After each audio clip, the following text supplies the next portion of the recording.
Hello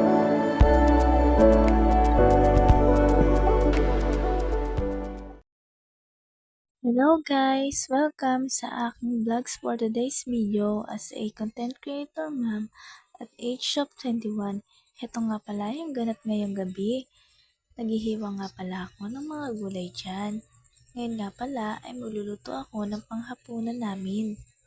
Ang lulutuin ko nga lang pala ay making sariwa na nabili ko kanina. Sasamahan ko nga pala yan ng gulay bagyo.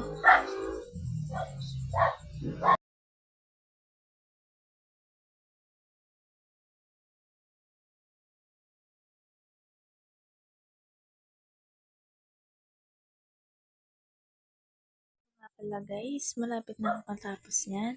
Habang maghihiwa pala ako niyan, yung mister ko nga pala, nandun siya sa labas, nagpapahinga.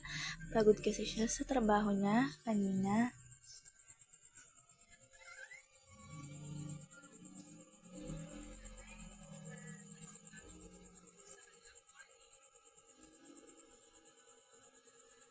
Nung malapit na nga pala akong matapos maghiwa ng mga gulay niyan, isusunod ko na rin yung mga pangrikado para sa pangluto ko.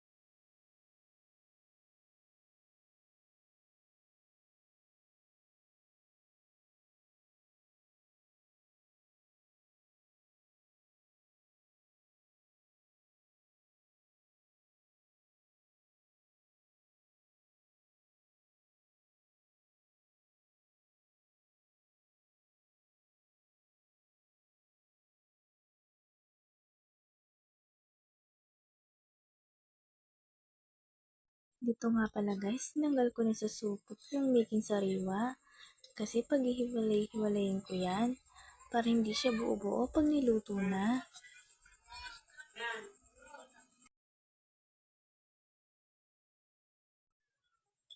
Nung natapos na nga pala ako sa mga hinihiwa ko, ayan pala guys, ginisa ko na yung mga ricado at isinunod ko na rin yung mga gulay.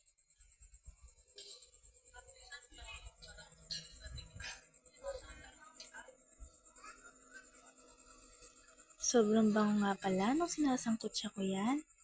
Parang nakakagutom. Ayan, nilagyan ko na nga rin pala ng mga pampalasa yan. Para mas lalo pang sumarap.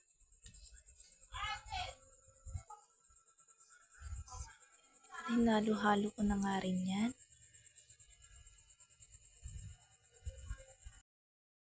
Ito nga pala guys, lalagyan ko na yan ng toyo. Yan pala yung magsisilbing pampaalat natin sa lulutuin natin. Nag-add na nga pala ako dyan ng pangsabaw.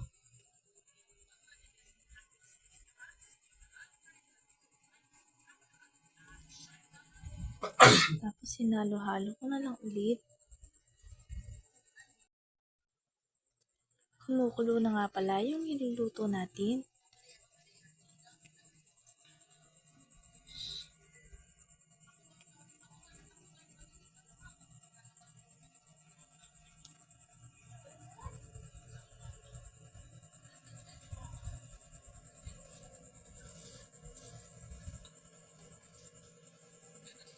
Nag-add nga pala ako ng tubig dyan.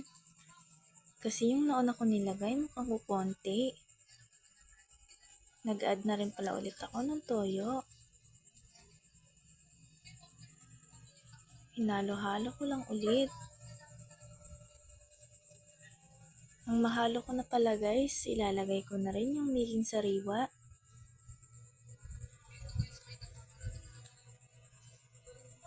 Tinahandahan ko nga lang pala yan para hindi siya buo-buo pag naluto.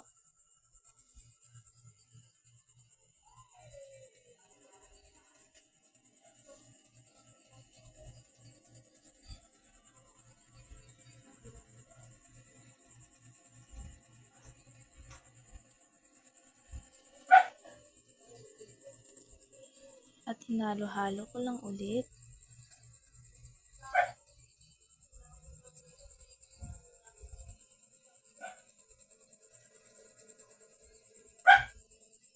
Habang nagluluto nga pala ako niyan, si Mister nakaupo na sa gilid.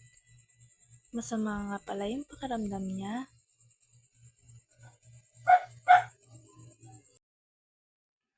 Ito nga pala si Mister ko. Pinatikim ko na nga pala sa kanya kung sakto lang yung timpla ng luto ko. Sabi niya naman ay okay na. Wala yung itsura ng niluluto ko. Ayun, nakakatakam. Dito nga pala guys, nagsasandok na rin ako.